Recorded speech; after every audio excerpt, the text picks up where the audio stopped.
Hello दोस्तों, आज है 25 फरवरी 2025 दिन मंगलवार का। हिंदी तिथि फाल्गुन कृष्ण द्वादशी। और आइए बात करते हैं आज के मुख्य समाचार, बड़ी खबरें, देश और दुनिया का ताजा अपडेट लेकर हाजिर हो गए हैं। आज का ये वीडियो भी बहुत ही ज्यादा स्पेशल होने वाला है। किसान भाइयों के लिए, सरकारी कर्मचारियों के लिए, पढ़ने वाले बच्चों के लिए, माता और बहनों के लिए, बड़े बुजुर्गों के लिए, आम जनता से जुड़े कई महत्वपूर्ण फैसले जानेंगे। देश के अलग अलग राज्यों की ओर से, सरकारों की ओर से बड़ा ऐलान किया गया है, नए नियम भी आए हैं। वीडियो को आप पूरा ध्यान से आखिर तक जरूर देखते रहिएगा, है ना। तो बिना टाइम विलंब के शुरुआत करते हैं आज की पहली बड़ी खबर। सबसे पहले तो आपको बताएं कि पीएम मोदी ने 24 घंटे के अंदर भारत के 3 राज्यों का दौरा किया। 23 फरवरी को पीएम मोदी मध्य प्रदेश पहुंचे थे, फिर 24 फरवरी को मध्य प्रदेश से बिहार गए और फिर वहां से असम के दौरे पर पहुंचे। और पीएम मोदी ने इन तीनों राज्यों में विभिन्न कार्यक्रमों में हिस्सा लिया। पीएम किसान की 19वीं किस्त भी जारी हो गई है। 9 करोड़ 80 लाख किसान भाइयों के बैंक खातों में 22,000 करोड़ रुपए ट्रांसफर किए गए। यानी पीएम मोदी ने 24 फरवरी को पीएम किसान योजना की 19वीं किस्त के पैसे जारी कर दिए हैं। बिहार के भागलपुर में आयोजित एक कार्यक्रम में ये किस्त जारी की गई और इसके तहत 9 करोड़ 80 लाख किसान भाइयों के बैंक खातों में 22,000 करोड़ रुपए की राशि ट्रांसफर हुई है। हालांकि कई किसान भाइयों को इस 19वीं किस्त का लाभ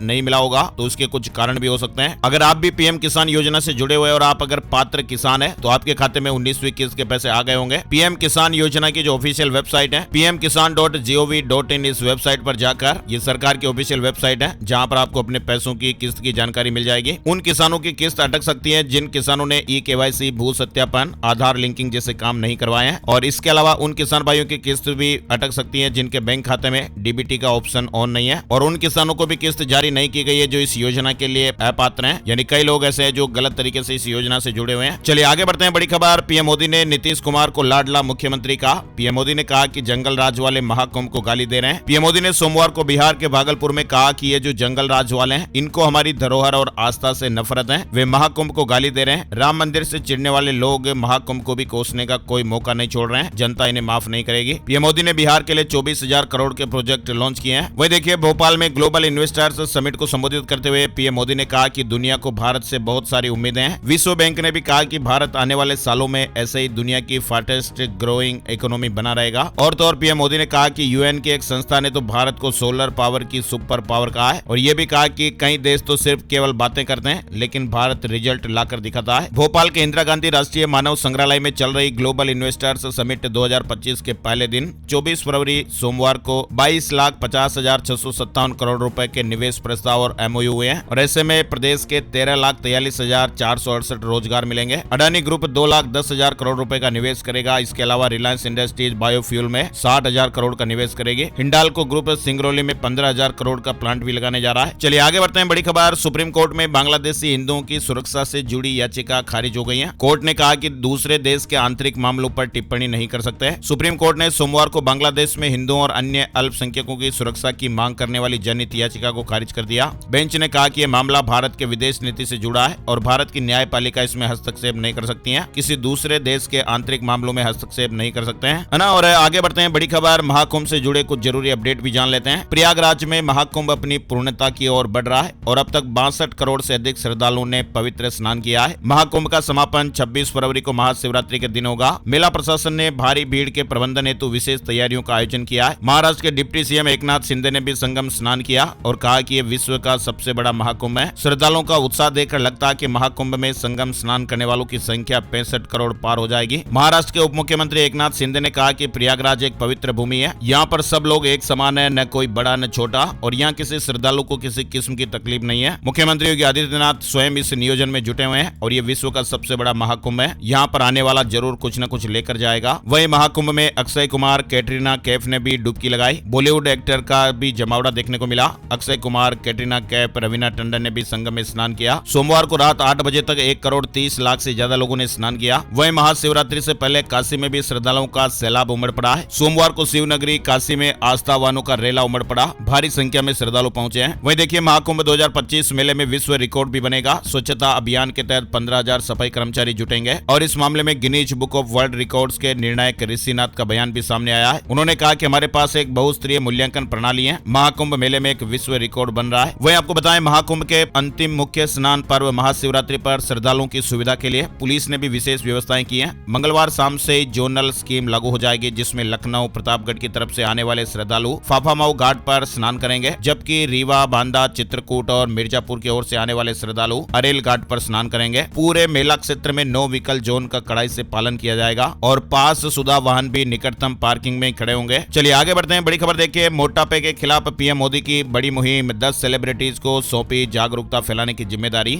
आपको बताएं कि दुनिया भर में 250 करोड़ लोग जरूरत से ज्यादा वजन से जूझ रहे हैं, यानी वजन इन लोगों का ज्यादा है। 250 करोड़ से ज्यादा लोगों का वजन ज्यादा है। मोटापा सिर्फ आपकी फिटनेस ही नहीं बल्कि पूरे परिवार की सेहत पर भी असर डाल सकता है। पीएम मोदी ने इस गंभीर समस्या पर ध्यान देते हुए भी हाल ही में मन की बात कार्यक्रम में मोटापे के खतरे को उजागर किया और इसके खिलाफ लड़ाई में 10 सेलिब्रिटीज को नॉमिनेट किया है। पीएम मोदी ने WHO की रिपोर्ट का हवाला देते हुए बताया कि साल 2022 में दुनिया भर में 250 करोड़ लोग जरूरत से ज्यादा वजन के शिकार थे। उन्होंने खाने में कम तेल इस्तेमाल करने की सलाह दी और मोटापे के खिलाफ लड़ाई में 10 सेलिब्रिटीज को नॉमिनेट किया। मोटापे के खिलाफ लड़ाई में 10 नॉमिनेटेड सेलिब्रिटी की लिस्ट आप देख सकते हैं। मोटापा रोकने और इसे कंट्रोल करने के लिए बैलेंस डाइट, रेगुलर एक्सरसाइज और सही लाइफस्टाइल अपनाना जरूरी है। ज्यादा तेल का सेवन मेटाबॉलिज्म को धीमा कर सकता है, खराब कोलेस्ट्रॉल को बढ़ा सकता है और इंसुलिन रेजिस्टेंस को भी बढ़ा सकता है, जिससे मोटापे का खतरा और बढ़ जाता है। यानी मोटापा भी एक जटिल स्वास्थ्य समस्या है जिसमें शरीर में जरूरत से ज्यादा फैट जमा हो जाता है, जिससे diabetes, heart disease, high blood pressure और कैंसर जैसी बीमारियों का खतरा भी बढ़ जाता है। इसीलिए तो कहा गया कि पहला सुख निरोगी काया। चलिए आगे बढ़ते हैं। बड़ी खबर शेयर मार्केट से जुड़ी हुई है और बड़ी चिंता की बात आप देख सकते हैं, शेयर बाजार में भूचाल आया हुआ है। सेंसेक्स 857 अंक टूटकर 75,000 से नीचे आ गया। निफ्टी भी 243 अंक दड़ाम हुआ है। घरेलू शेयर बाजार में सोमवार को भारी गिरावट दर्ज की गई। एक हिसाब से हम ये कह सकते हैं कि विदेशी निवेशक जो है वो बेरहम हो गए। फरवरी में अब तक हजारों करोड़ रुपए इन्होंने निकाले हैं। डोनाल्ड ट्रंप की राष्ट्रपति चुनाव में जीत के बाद अमेरिका बाजार में शेष दुनिया से भारी पूंजी का प्रवाह हो रहा है। चूंकि चीन के शेयर सस्ते हैं और ऐसे में भारत में बेचो और चीन में खरीदो का रुख भी अभी और जारी रह सकता है। यानी भारतीय शेयर मार्केट में विदेशी निवेशकों की बिकवाली थम नहीं रही है। विदेशी निवेशक लगातार अपना पैसा मार्केट से निकाल रहे हैं। विदेशी पोर्टफोलियो निवेशकों ने इस महीने यानी FPI ने इस महीने अब तक भारतीय शेयर मार्केट से 23,710 करोड़ रुपए से ज्यादा की निकासी की है और इस तरह से साल 2025 में अब तक FPI भारतीय शेयरों से 1 लाख करोड़ रुपए से अधिक राशि निकाल चुके हैं। शेयर मार्केट में हालात इस वक्त काफी खराब चल रहे हैं। चलिए आगे बढ़ते हैं। बड़ी खबर, दिल्ली विधानसभा में आज पेश होने वाली CAG रिपोर्ट में 6 फ्लैग स्टॉप रोड पर मुख्यमंत्री आवास के नवीनीकरण में गंभीर अनियमितताओं का मुद्दा भी उठाया गया है। आपको बताएं ये वही बंगला जिसमें दिल्ली के पूर्व मुख्यमंत्री अरविंद केजरीवाल रहते हैं। CAG रिपोर्ट आज आएगी, दिल्ली में खलबली मचाएगी। शराब नीति घोटाले और CM आवास पर बड़े खुलासे होने वाले हैं। दिल्ली से जुड़ा अपडेट है। वहीं आपको बताएं दिल्ली में MCD ने दिल्ली वासियों के हाउस टैक्स माफ करने का ऐलान किया है। दिल्ली नगर निगम यानी MCD ने दिल्ली वासियों के लिए हाउस टैक्स माफ करने का ऐलान किया। सोमवार को एक प्रेस कॉन्फ्रेंस के दौरान वरिष्ठ आम आदमी पार्टी नेता और राज्यसभा सांसद संजय सिंह ने यह जानकारी दी है। इस पहल के तहत जो निवासी 2024-25 तक अपना गृह कर जमा करेंगे उनके सभी पिछले लंबित कर माफ कर दिए जाएंगे। किस तरह से राहत दी गई है स्क्रीन पर और आप अपडेट देख सकते हैं। वहीं देश की राजधानी दिल्ली में सोमवार को मुख्यमंत्री रेखा गुप्ता, लोक निर्माण मंत्री प्रवेश साहिब सिंह और कई विधायकों ने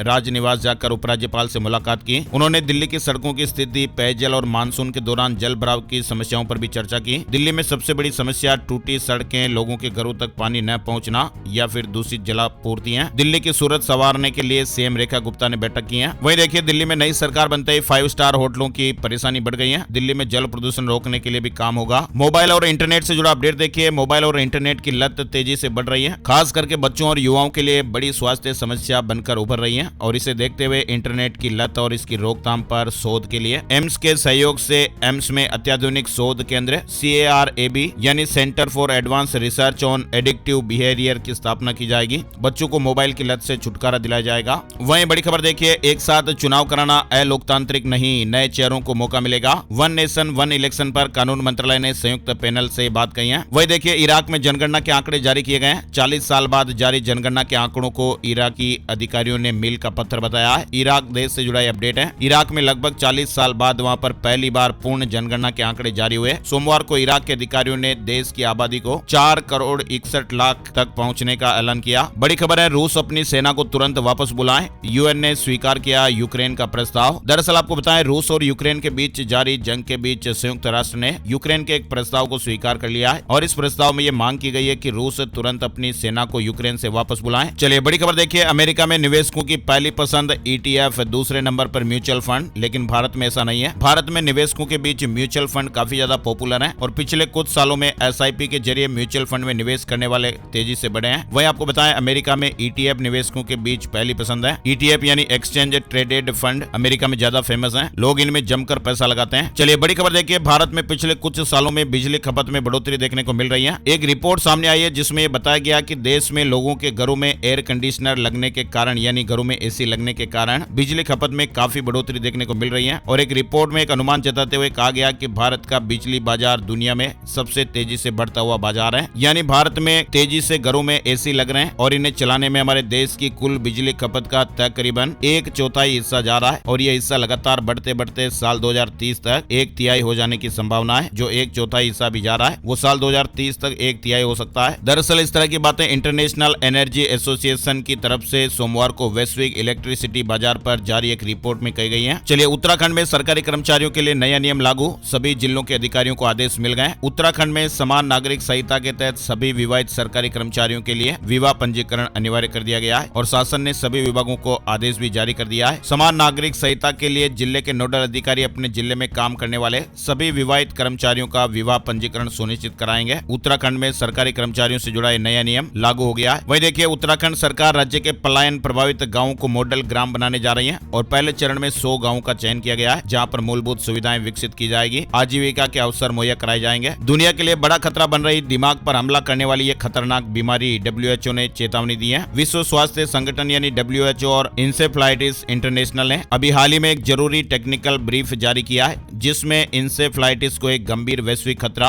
और अर्जेंट पब्लिक हेल्थ प्रायोरिटी बताया है। यानी आपको बताएं कि एक ऐसी बीमारी है जो अचानक दिमाग पर हमला कर सकती है और इंसान को कोमा तक पहुंचा सकती है और ये बीमारी इतनी खतरनाक है कि इससे बचने का सिर्फ और सिर्फ एक ही तरीका है, सावधानी और सही समय पर इलाज। अभी हाल ही में WHO और इंसेफ्लाइटिस इंटरनेशनल ने एक नई रिपोर्ट जारी कर बताया है इंसेफ्लाइटिस पूरी दुनिया के लिए एक बढ़ता हुआ स्वास्थ्य संकट बन रहा है और ये एक जानलेवा बीमारी है जिसमें मस्तिष्क में सूजन आ जाती है और ये किसी भी उम्र के व्यक्ति को प्रभावित कर सकती है। यानी इंसेफ्लाइटिस एक गंभीर दिमागी संक्रमण है जो 2 कारणों से हो सकता है। पहला तो कारण होता है संक्रामक तरीके से, यानी जब कोई वायरस, बैक्टीरिया या पैरासाइट हमारे मस्तिष्क पर हमला करता है, जैसे जापानी इंसेफ्लाइटिस JE और स्क्रब ट्राइफस भारत में सबसे आम कारण है। और दूसरा होता है जब शरीर की प्रतिरक्षा प्रणाली गलती से मस्तिष्क पर हमला कर देती है। चलिए आगे बढ़ते हैं। बड़ी खबर, एग्री गोल्ड पोंजी स्कीम के पीड़ितों को बड़ी राहत मिली है। ईडी ने कुर्क की गई 6000 करोड़ की संपत्ति लौटाई है। प्रवर्तन निदेशालय ने एग्री गोल्ड पोंजी योजना के पीड़ितों को लगभग 3339 करोड़ रुपए की संपत्ति लौटाई है जिसकी मार्केट वैल्यू 6000 करोड़ रुपए से अधिक है और ऐसे में 32 लाख पीड़ितों को राहत मिलेगी जिन्होंने इस योजना में अपनी जमा पूंजी खो दी थी। US से जुड़ी खबर देखिए, नौकरी पर खतरे के बीच कर्मचारियों ने एलन मस्क पर दायर किया मुकदमा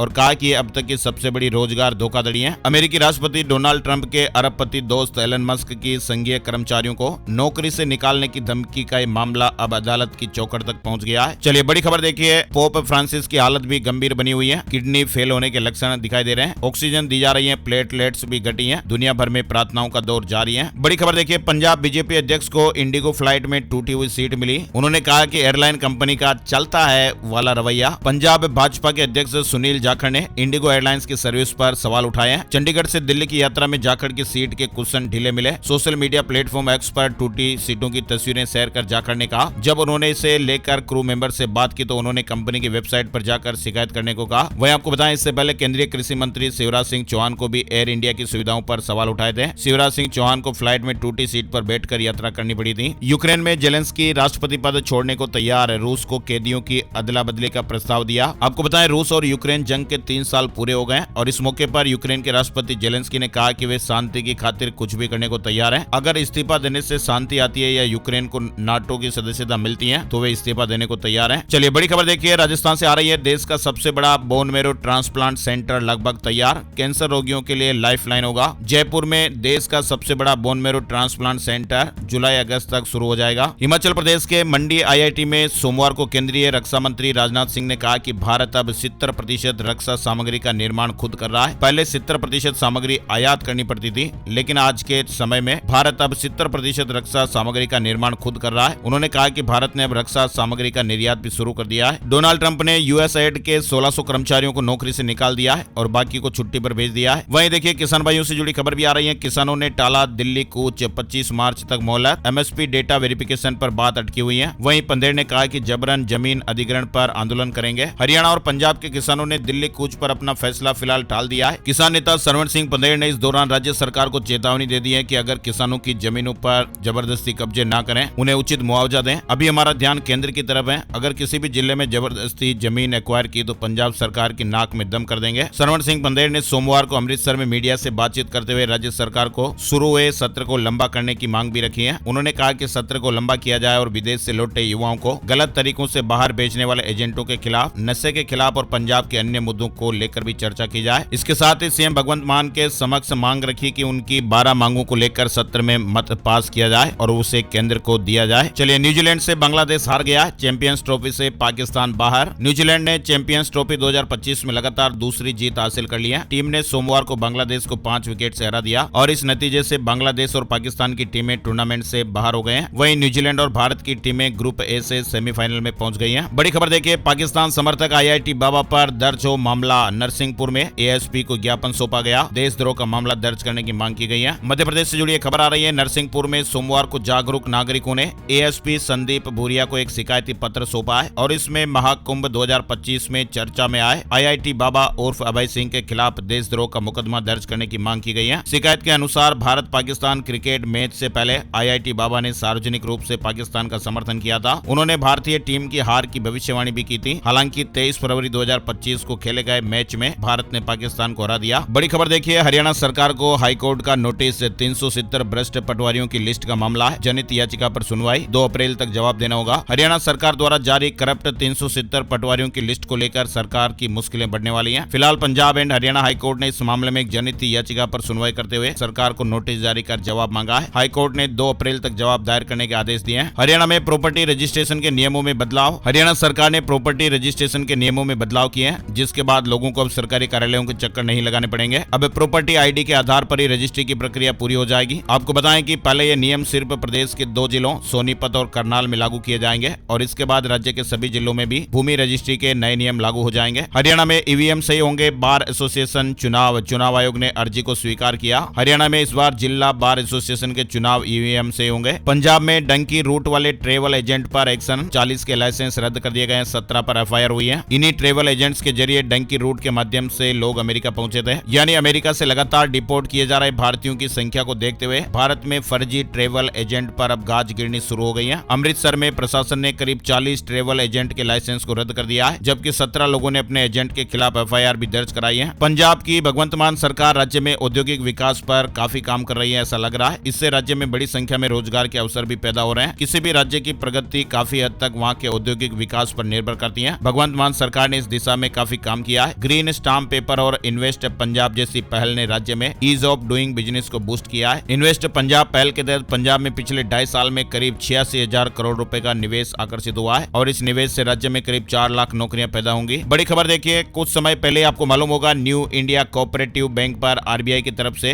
कारोबारी गतिविधियों पर रोक लगा दी गई थी। फिलहाल इस बैंक के मामले में भारतीय रिजर्व बैंक ने बैंक खाताधारकों को बड़ी राहत देते हुए 25-25 हजार रुपए तक निकालने की इजाजत दे दी है। न्यू इंडिया कोऑपरेटिव बैंक को लेकर ये अपडेट है। खाताधारकों को फिलहाल 25-25 हजार रुपए मिल जाएंगे। निफ्टी पर फिर दिखेगा 26,000। स्टॉक मार्केट क्रैश के बीच ये बड़ी खबर सामने आ रही है। भारतीय शेयर बाजारों में जबरदस्त गिरावट के बीच सोमवार को एक जबरदस्त खबर भी सामने आई। बाजार में करीब 6 महीनों से गिरावट के दौर के बाद भी रिकवरी के संकेत नहीं है, लेकिन विदेशी ब्रोकरेज फर्म की ओर से बुलिश राय आ रही है। ग्लोबल ब्रोकरेज फर्म CITI ने भारत को न्यूट्रल से अपग्रेड कर ओवरवेट कर दिया है। CITI का ये मानना है कि भारत की वैल्यूएशन अब कम आकर्षक नहीं है और ये अन्य ग्लोबल बाजारों की तुलना में बेहतर प्रदर्शन कर सकता है। महिंद्रा की स्कॉर्पियो एन का कार्बन एडिशन लॉन्च हो गया है, नए कलेवर में रोड प्रेजेंस, और ये नया एडिशन डीजल और पेट्रोल दोनों में उपलब्ध है। अब रेनॉल्ट की कारों में भी CNG का विकल्प मिलेगा। फिलहाल 3 कारों में ये विकल्प दिया जा रहा है। कंपनी की ओर से जानकारी दी गई है। रेनो की ओर से भी अब अपनी कारों में CNG तकनीक का ऑफर किया जाएगा। कौन कौन सी कारों में सुविधा मिलेगी, इसकी जानकारी भी आप स्क्रीन पर देख सकते हैं। वही आपको बताएं, उत्तर प्रदेश में योगी सरकार प्रदेश में विकास और विरासत के सिद्धांत पर लगातार काम कर रही है। एक तरफ धार्मिक शहरों को विकास के नए पंख लगाए जा रहे हैं, वहीं दूसरी तरफ टेक्नोलॉजी को भी बेहतर बनाने की दिशा में लगातार काम हो रहा है। इसी क्रम में आपको बताएं एक बड़ा फैसला, भारत का पहला AI ready data centre Lucknow में बनाया जाएगा। 4 चरणों में बनने वाले इस डेटा सेंटर का पहला चरण जून में शुरू हो जाएगा। बिहार में 15 साल से ज्यादा पुरानी गाड़ियां जब्त की जाएगी, जुर्माना अलग से लगेगा। बिहार सरकार 15 साल से ज्यादा पुराने वाहनों के खिलाफ सभी 38 जिलों में विशेष अभियान चलाने वाली है। और ऐसे में वाहन जो 15 साल की उम्र पूरी कर चुके हैं, उनका रजिस्ट्रेशन रिन्यू नहीं हुआ है तो उन्हें जब्त किया जाएगा। वाहन मालिक पर जुर्माना भी लगेगा। 7 करोड़ पीएफ खाताधारकों के लिए भी बड़ी खबर आ रही है। इसी सप्ताह ब्याज दरों को लेकर भी ऐलान हो सकता है, अपडेट मिल सकता है। और बताया जा रहा है कि 28 फरवरी 2025 यानी शुक्रवार को ईपीएफओ के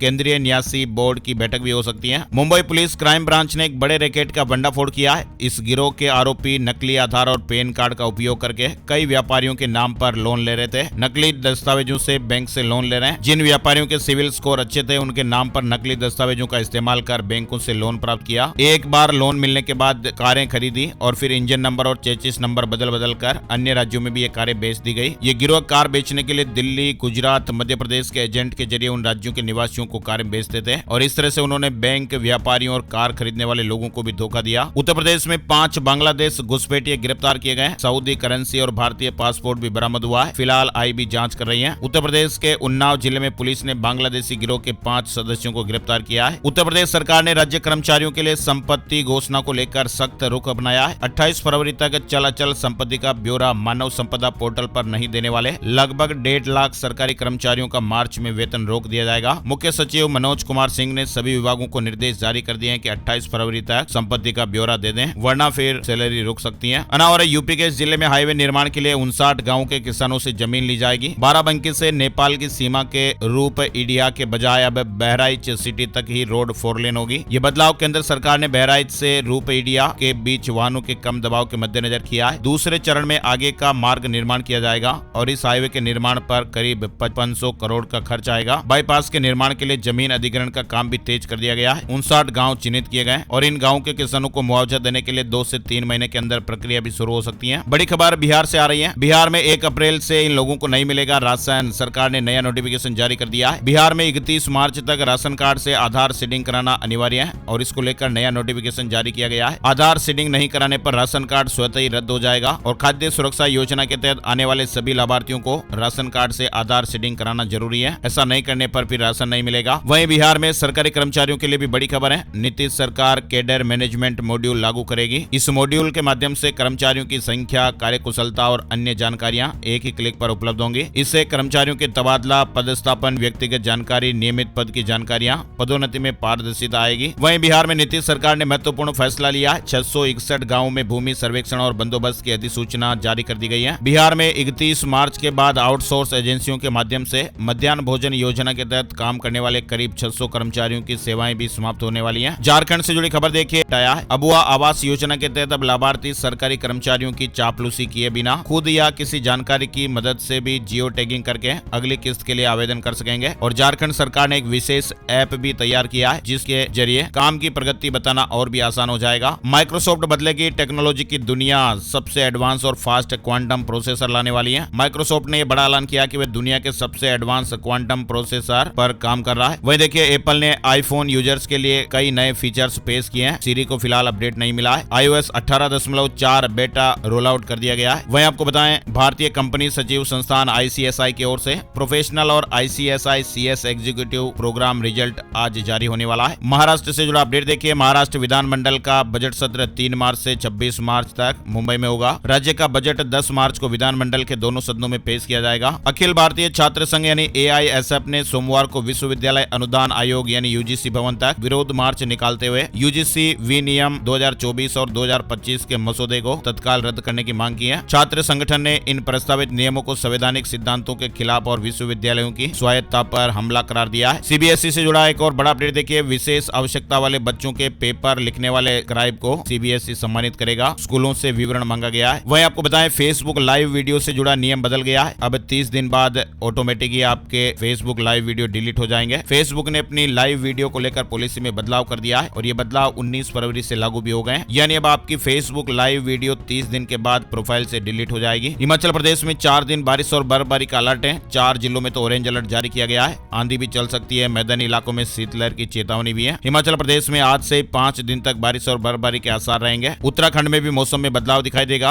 उत्तरकाशी समेत 8 जिलों में बारिश के आसार हैं। 25 फरवरी को उत्तरकाशी, चमोली, रुद्रप्रयाग में हल्की बारिश और 26 तारीख को 8 जिलों में बारिश के आसार बने हैं। पश्चिमी विक्षोभ का ज्यादा असर 27 फरवरी से दिखाई देगा। Xiaomi 15 स्मार्टफोन सीरीज 2 मार्च को लॉन्च होगी। जावा 350 लेगेसी एडिशन भारत में लॉन्च हो गया है। ये क्लासिक जावा 350 का अपडेटेड वर्जन है और कंपनी इस बाइक के सिर्फ 500 यूनिट बनाएगी। राजस्थान से जुड़ा अपडेट देखिए, हर किसान को बनवाना ही होगा आईडी कार्ड, बिना इसके नहीं मिलेगी किसान सम्मान निधि, फसल बीमा का फायदा भी नहीं ले पाएंगे। राजस्थान में भी आधार कार्ड की तरह ही किसानों का फार्मर रजिस्ट्री कार्ड बनाया जा रहा है और इसके लिए केंद्र सरकार के फार्मर रजिस्ट्री कार्ड प्रोजेक्ट के तहत राजस्थान के सभी किसानों और उनकी खेती की जमीन का ऑनलाइन डेटा तैयार किया जा रहा है। कार्ड से किसानों से जुड़ी योजनाओं में फर्जीवाड़ा करने वालों और नकली किसानों पर भी अंकुश लग सकेगा और इतना ही नहीं, इससे बेनामी कृषि संपत्तियों का भी खुलासा हो सकेगा। प्रोजेक्ट के तहत राजस्थान प्रदेश के सभी जिलों में 5 फरवरी से 31 मार्च तक कैंप लग रहे हैं। किसानों के यूनिक आईडी कार्ड बनाए जा रहे हैं। राजस्थान से जुड़ा एक और अपडेट देखिए, पूर्व मंत्री रामलाल जाट के खिलाफ नहीं होगी सीबीआई जांच, सुप्रीम कोर्ट ने हाई कोर्ट के आदेश पर रोक लगा दी है। सरकार ने कहा कि राज्य की पुलिस सक्षम है। वहीं राजस्थान में सरकारी स्कूलों में पढ़ने वाले बच्चों के लिए जरूरी अपडेट है। अब सरकारी स्कूलों में भी ऑनलाइन अटेंडेंस लगेगी। क्लास टीचर अपने मोबाइल से अटेंडेंस लेंगे। पायलट प्रोजेक्ट में सबसे पहले विवेकानंद और महात्मा गांधी स्कूलों से इसकी शुरुआत होगी, यानी राजस्थान प्रदेश के सरकारी स्कूलों में भी अब स्टूडेंट्स की जो ऑनलाइन अटेंडेंस होगी। फिलहाल इस योजना को महात्मा गांधी स्कूलों में पायलट प्रोजेक्ट के रूप में शुरू किया जा रहा है। छत्तीसगढ़ विधानसभा के बजट सत्र की शुरुआत हो गई है। 21 मार्च तक चलने वाले इस सत्र में कुल 17 बैठकें होगी। सत्र के पहले दिन ही राज्यपाल का अभिभाषण चला और इस दौरान कहा गया कि छत्तीसगढ़ में 24 घंटे 7 दिन दुकानें खुल सकेंगी। इससे न सिर्फ व्यवसाय बढ़ेगा बल्कि रोजगार के नए अवसर भी पैदा होंगे। सोमनाथ में महाशिवरात्रि के भव्य उत्सव की तैयारियां शुरू हो गई हैं। 26 फरवरी को महाशिवरात्रि के मौके पर प्रथम ज्योतिर्लिंग श्री सोमनाथ महादेव मंदिर में भव्य आयोजन की तैयारियां शुरू हो गई हैं। मंदिर 26 फरवरी को सुबह 4 बजे से लगातार 42 घंटे तक श्रद्धालुओं के लिए खुला रहेगा। आइए अब आपको बताते हैं gold price today, silver price today, सोने चांदी के भाव। सोने के दामों में बढ़त देखने को मिली है, चांदी के दामों में गिरावट रही। 10 ग्राम 24 कैरेट सोने का दाम 264 रूपए बढ़कर 86,356 रूपए पर पहुंच गया है। चांदी के दामों में गिरावट हुई है। 1 किलो चांदी की कीमत 903 रूपए गिरकर 96,244 रूपए प्रति किलो पर आ गई है। और चलते चलते एक नजर आज का राशिफल कैसा रहने वाला है, सितारे क्या कुछ कह रहे हैं। आज 25 फरवरी मंगलवार के ग्रह नक्षत्र मानस और पदम नाम के शुभ योग बना रहे हैं, जिससे वृष राशि वालों के कामकाज में आ रही मुश्किलें दूर होंगी। नए काम की शुरुआत के लिहाज से सिंह राशि वालों के लिए आज अच्छा दिन होने वाला है। वृश्चिक राशि वालों का रुका हुआ इनकम सोर्स शुरू हो सकता है। धनु राशि के लोगों को तरक्की के मौके मिल सकते हैं। मकर राशि वालों की डेली इनकम पहले से बेहतर होगी। मीन राशि के नौकरी पेशा लोगों के लिए भी आज अच्छा दिन रहेगा और बाकी राशियों के लिए आज का दिन सामान्य रहने वाला है। तो ये थे दोस्तों आज के मुख्य समाचार, बड़ी खबरें, हेडलाइंस और सुर्खियां, अपडेट। वीडियो कैसा लगा कमेंट करके जरूर बताइएगा। और एक प्यार भरा सा निवेदन है, आप वीडियो को पूरा देखते हैं लेकिन वीडियो को लाइक नहीं करते हैं, तो प्लीज आप लाइक भी कीजिएगा और हमारी मेहनत को सपोर्ट करने के लिए इस वीडियो को आप जो नीचे शेयर वाला बटन दिख रहा है इसे जरूर दबाइए। वीडियो को फेसबुक और व्हाट्सएप पर भी शेयर कर दीजिएगा। हर रोज ऐसी ताजा खबरों के वीडियो हम आपके लिए लाते रहते हैं, है ना। तो एक और नई जानकारी और अपडेट में फिर मिलते हैं, तब तक के लिए जय श्री राम, जय हनुमान।